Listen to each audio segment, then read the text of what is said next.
period is a period of joy and celebration, but it also laced with all sorts of emotions and changes that can make it feel overwhelming. Now, having to deal with terminologies used by midwives and other maternity professionals can add to the whole mix, which makes it even more intense.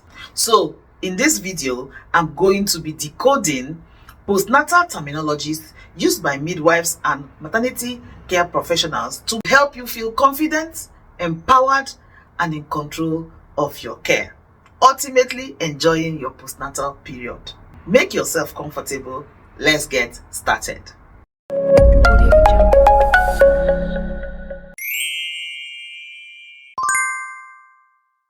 Hello and welcome once again aboard JulieCity. How are you keeping? I hope you're keeping well and safe. As usual, I'm always excited to be here and I'm glad you are here. Congratulations if you've just had your baby, and if you're still pregnant or you know someone that is pregnant, your congratulations will come in due course, certainly. This is the third part video of the series decoding or simplifying terminologies used by midwives and healthcare professionals. If you've not watched them, then I'll encourage you to watch the part 1 and the part 2.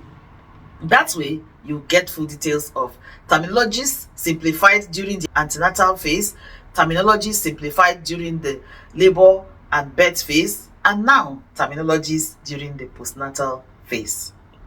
In no particular order, postnatal. Now, the word postnatal means the time after birth or the time following the birth of your baby. Postnatal period, postpartum, or fourth trimester all mean the same thing, the time following the birth of your baby. It is usually seen as the first 6 weeks or even 8 weeks of the birth of your baby.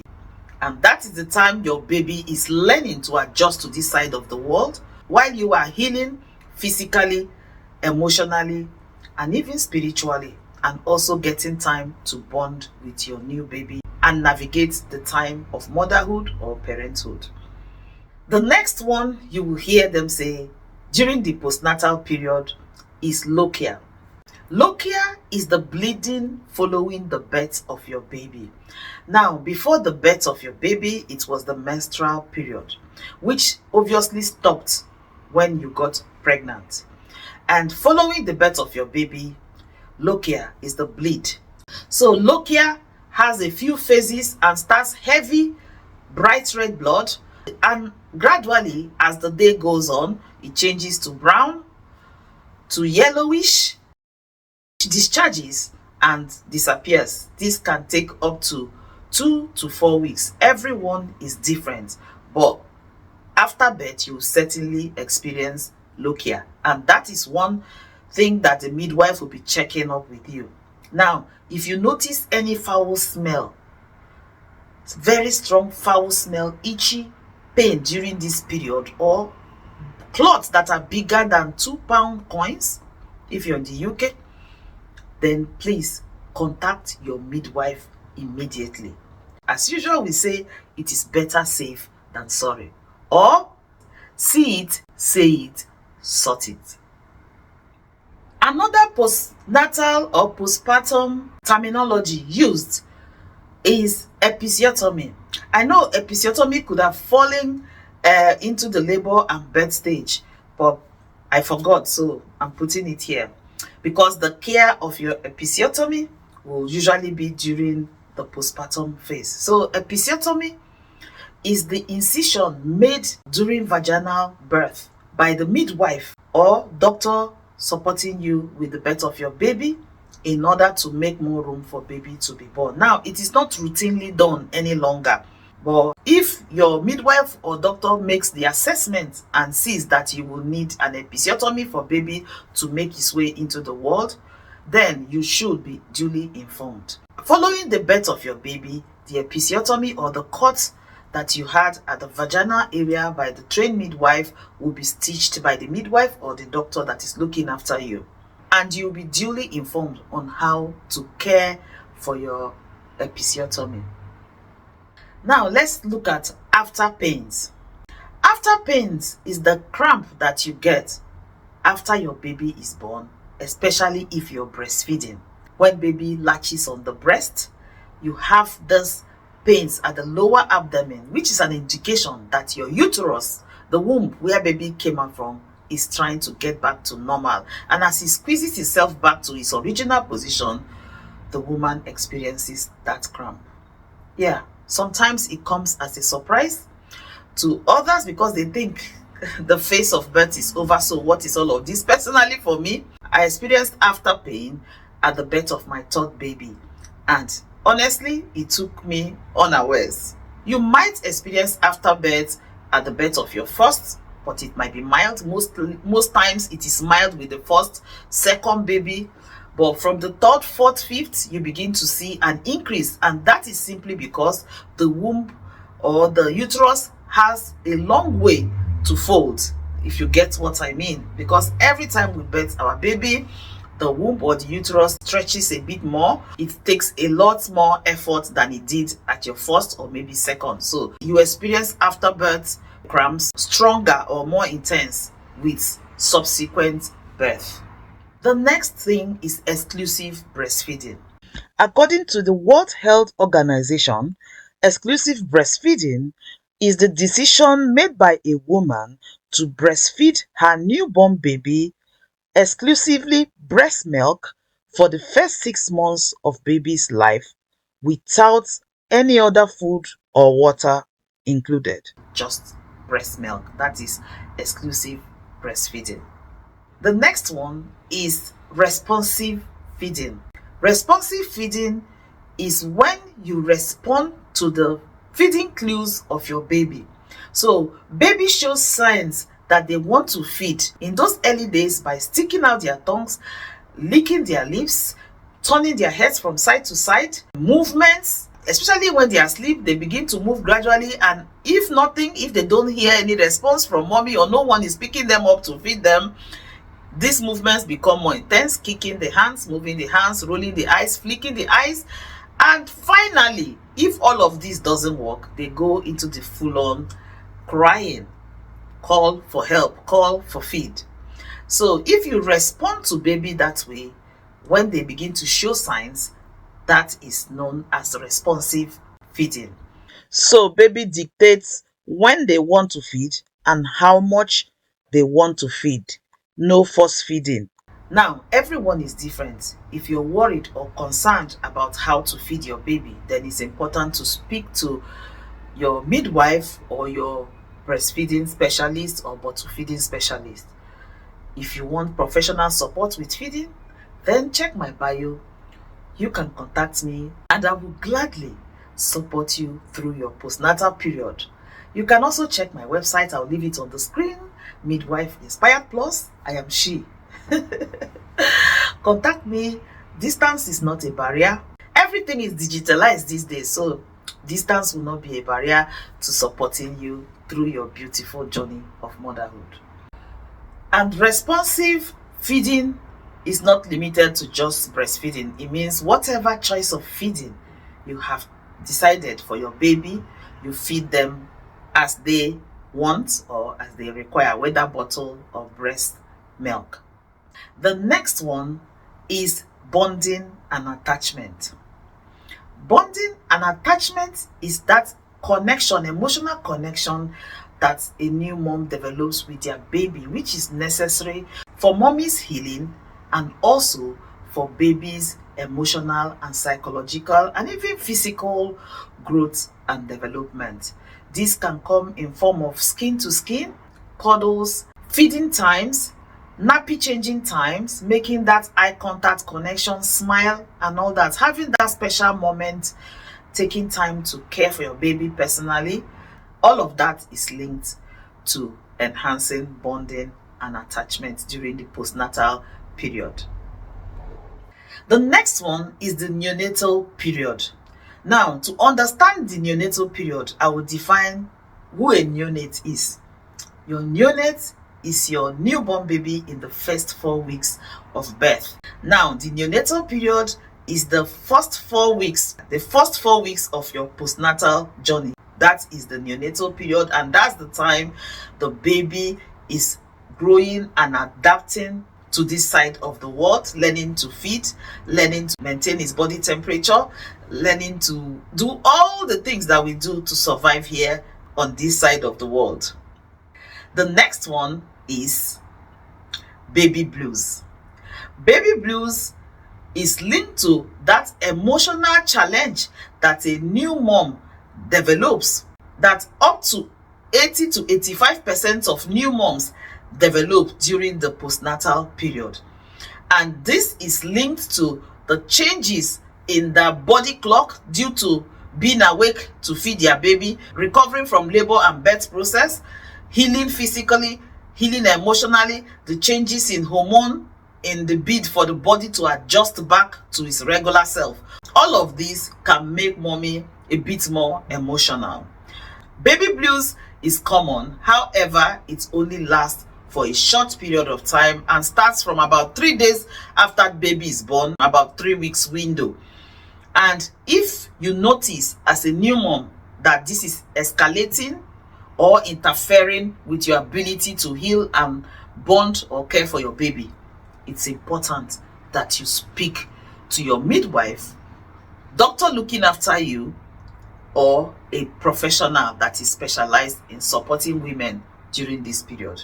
Again, I say, if you need professional midwifery support, check my bio. That is what I do. Postnatal depression or postpartum depression, it can also be described as PPD, postnatal or postpartum depression. Postpartum depression is more like a step up from baby blues or postnatal blues. By the way, baby blues and postnatal blues is the same thing. Postnatal depression, it's simply when the new mom experiences more anxiety than normal, finding it really challenging to bond with their baby and heal emotionally as they should within this 8 weeks period. Again, the worst thing you can do is to be silent if you notice that you're not coping at all. Like I said, the postpartum period can be challenging. So if you notice that you are not coping, then speak up. Speaking up during the postpartum period is strength, not weakness. So speak up. Seek help. Accept help given to you. Remember to assess available help starting from partner, family members, relatives, friends, professionals as you require. Another postnatal terminology that you will get to hear during the postpartum period is the vernix. Now, the vernix is the whitish cream, that's what I call it, the whitish natural cream that you find on the skin of most of the babies immediately they are born. Some babies will have only a little of it. Some babies are thoroughly coated in it. Again, it is so very natural and the best cream the world has ever seen. So don't rush to wipe it off. Let it be. Don't rush to give your baby a bath as soon as they are born. Give them at least 2 days. If you're in the warm country, at least 2 days. Allow the cream to naturally be dissolved into their skin. It helps with protecting their baby skin. Remember, they've been in the womb or uterus, which has been a sterile field. Now they are here. They'll have to deal with all the bacteria that is exposed to this side of the wall. Having the vernix or that natural cream on their skin will help their skin cope better with all of the rashes and infections and bacteria that they are exposed to during these first 4 weeks of birth. So please don't rush to give your newborn baby a bath. Dress them, let them be. Another terminology you will hear a lot is oxytocin during the postnatal period. I'm sure you heard it during labor, but even in the postnatal period, oxytocin plays a key role. Oxytocin helps, especially if you're breastfeeding, it helps to get breast milk going. Oxytocin helps with bonding and attachment, which we have discussed about already. And oxytocin is that feel-good hormone that we release when we feel love or feel loved. It is natural, and some of the things we can do to trigger oxytocin for the important role that it plays in our brain and in our lives during the postnatal period is plenty of skin to skin, plenty of cuddles with your baby, and loving partners. This is where you come in. New mom needs TLC. TLC mommy, while she's feeding baby, feed her, massage her feet, just love on her so she can release a lot of oxytocin. Make mommy feel loved so she will have plenty of oxytocin to be able to care for her baby and recover fully. Mom, you can also boost oxytocin by self-care. Remember to look after yourself as well while you're looking after your baby, because that way you give the best to your newborn. The next we'll be looking at is the fontanelle. Now, the fontanelle is the window or the gap between your baby's collarbone as shown on the screen. It is a soft spot at the middle of your baby's head. It is absolutely normal to look really tender and soft during the postnatal or neonatal period.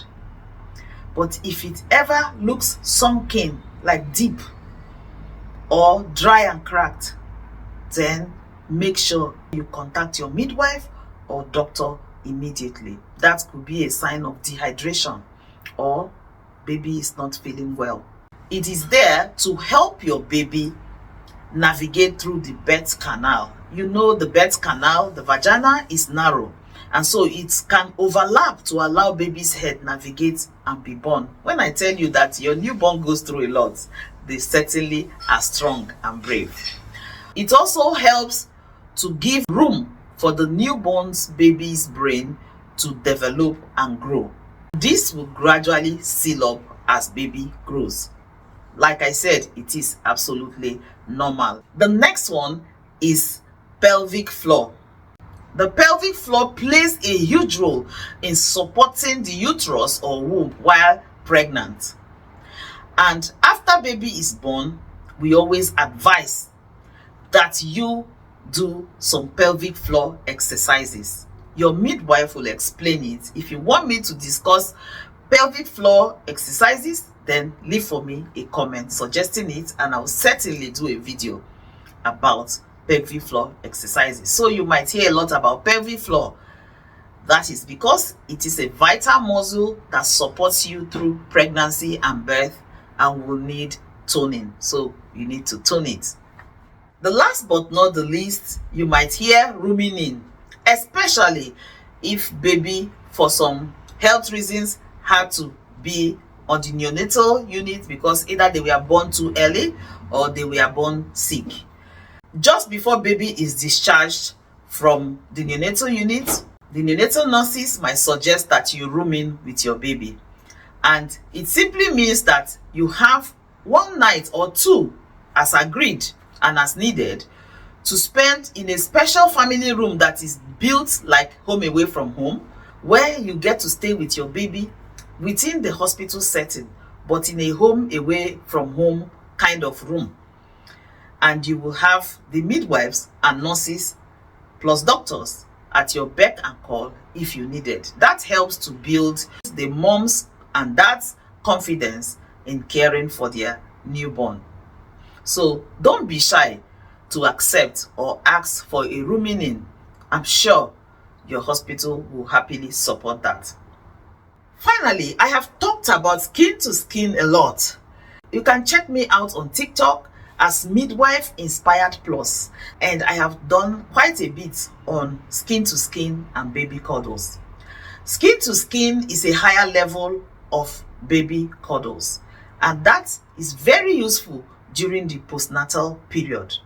It is a way to promote bonding and attachment, improve breast milk production. It helps with healing for the mom. It helps with healing for the baby and adapting emotionally.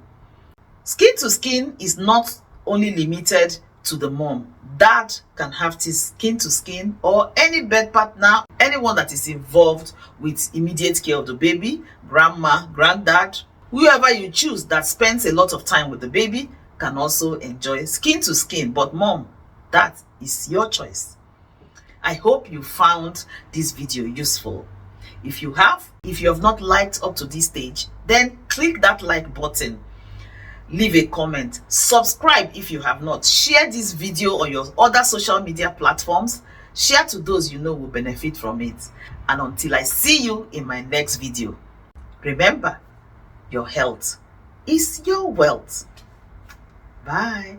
Don't forget to click on these videos popping up. I'm sure you'll find them insightful. Bye.